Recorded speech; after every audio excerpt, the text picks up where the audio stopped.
Hello and welcome to February, a month known for the birthdays of Abraham Lincoln and George Washington, lovers celebrating Valentine's Day, a groundhog arbitrarily deciding how much of winter is left depending on the cloud patterns of a particular day, and of course, and most importantly, plungers and chickens raising an obscene amount of money to support more than 13,000 individuals with intellectual disabilities who participate in programming offered by Special Olympics Massachusetts.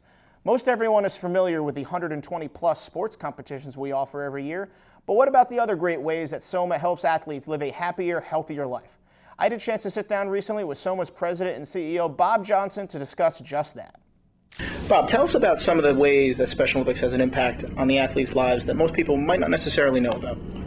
Well, Steve, a lot of people think of us as a sports organization, and clearly that's what we are. That's what we've been doing for over 40 years. It's what we do best. It's what we'll always do. But I think we're thinking in terms of a different why, W-H-Y. The why that we're working on right now is to provide our athletes with an opportunity for a healthier life. Most people that get involved in athletics, particularly adults that get involved in athletics,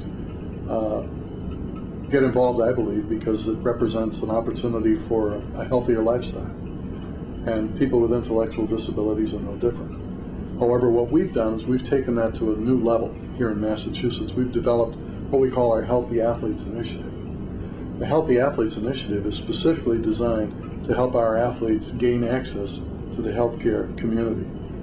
Traditionally, people with intellectual disabilities have not had equal access to the health community.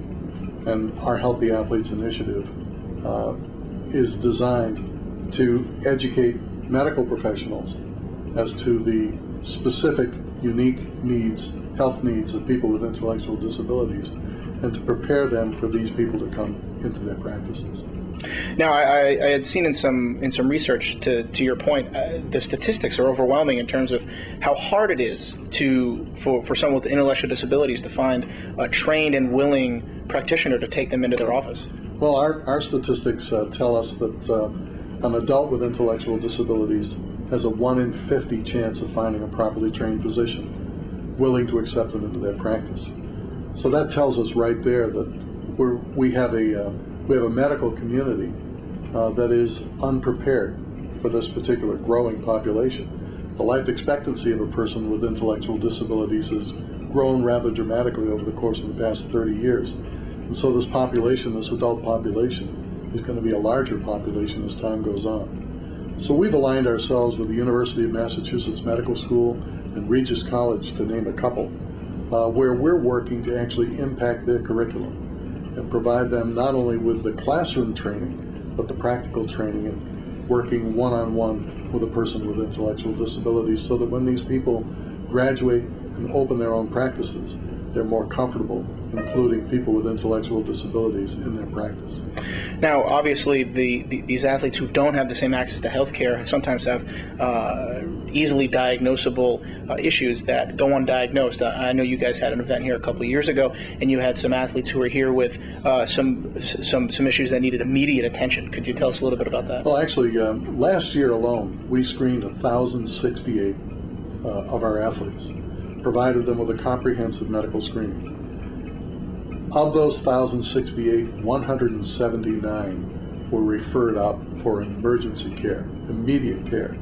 One individual we discovered had recently suffered a heart attack and didn't even know it. And that individual was referred out for cardiac care, and as a result is alive today, thanks to the screening program that Special Olympics staged. And Bob, since this is part of the Polar Plunge newscast, could you assure all of our viewers that there are in fact no health concerns with jumping into the Atlantic Ocean come March 3rd? Well, I'm not a medical professional, and I don't play one on TV. But one thing that I can tell you is that jumping in the ocean on March 3rd is a great deal of fun. One of the things that we like doing in Special Olympics is events that require courage. We do several events of that type. And the reason we do them is because we want people to better understand what it's like for our athletes to face the world every day.